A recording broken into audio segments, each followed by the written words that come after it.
తాబేలు నిజానికి ప్రతి ఇంటిలో ఉండాలి.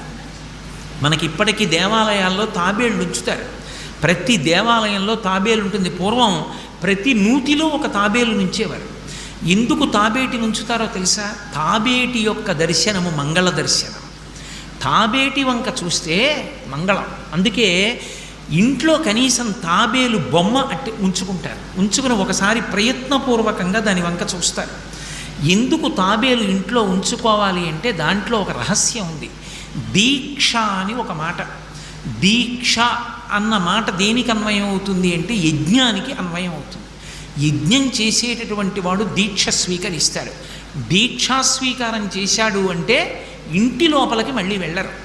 ఇక పూర్తయిన తర్వాతే ఇంట్లో కడతారు. ఇల్లు విడిచిపెట్టి బయటికి వచ్చేసి దీక్షావస్త్రాలు కట్టుకొని మేళతాళాలతో యాగశాల ప్రవేశం చేస్తారు.